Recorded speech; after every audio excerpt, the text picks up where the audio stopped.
Hey there, everybody. Welcome back with the Purplatypus, the name, and welcome to another unit review. So I'm going to try a slightly different structure when I do these. Basically, I'm just going to try to keep them a little bit shorter in general. My unit reviews don't tend to do super good view-wise, and I'm thinking it's because they tend to be a little bit long. So I'm going to just try a few different things here, but I'm going to keep it shorter. And anyway, we're just going to jump right into it to, keep with that theme of trying to go fast. Very first thing, we're talking about Odette today. She is the first Sacred Blaze Guidance unit. Very exciting. If you pull on her, you're guaranteed to get at least 4 stars, but you're no more likely to actually get the 5 stars. Worth noting, but if for free-to-play players, you actually get pretty good value because a lot of you are using 4 stars, and I'm still using 4 stars. First thing, her accessory, the thing none of us get: 70 elemental attack, 700 HP, and when breaking an enemy, lower their wind resistance and light resist by 15% for 3 turns. Fantastic accessory. Who's surprised? No one. It's very, very good.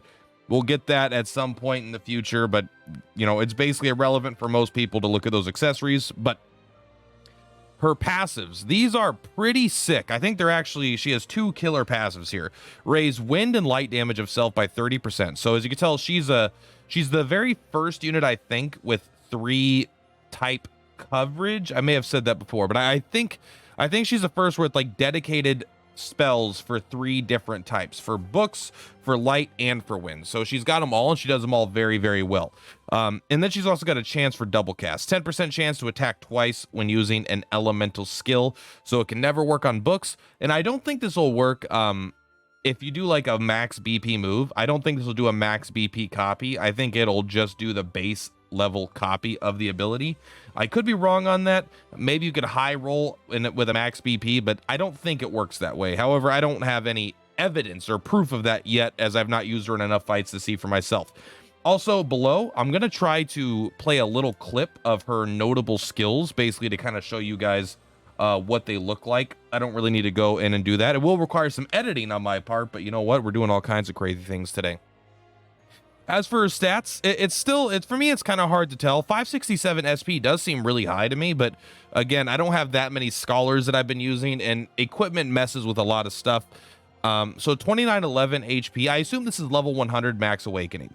That seems kind of low. This is a awakening thieves, and awakening 3 is an extra 1000 HP. So but this might be normal scholar stuff. I'm comparing it to things like Gilderoy, who have trucks of HP, but 409 elemental attack, no equipment. That's pretty good. Again, this is something I'm not very good when it comes to the stats yet.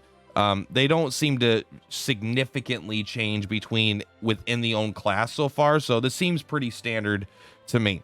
As for skills that are worth talking about, obviously, tornado single isn't that good, but even after that, pretty much every skill is pretty cool. Analyze all, like, this is not why you pull on her, but it is kind of cool to have. But then you get right into kick-ass abilities here. Elemental light damage to all foes twice, elemental wind damage to all foes twice. I think this is even more powerful than Noelle's Maelstrom. And then she also has the light version of it. And deal physical tome damage to a random foe 3 times, deal light damage to a random foe 3 times, and lower their light resist. Exact same thing on wind. Deal wind damage 3 times, potency 55. So it's kind of a low potency, but it's still like really good. And then you have your big single target nukes as well. Tornado single 4 and luminescence single 4. This is actually, I think it's Millard has luminescence all, but it's only 3. So this is even more powerful than that. So, hopefully it has an even cooler animation. Overall, I mean, she kind of has everything you want. Obviously, she doesn't have a 4-hit all foes thing like Scarecrow does with Bo.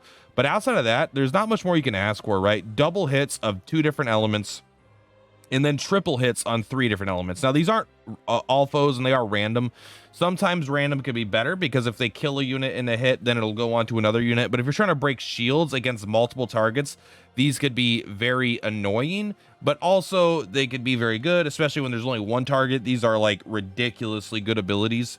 So overall, she's good at AoE, she's good at single target, and she's a wonderful nuker as well. So she kind of just does everything pretty well. She's not insane in AoE, and she's not insane at single target, but she's like above average on both of those. I think this is easily one of the more powerful characters we've gotten so far.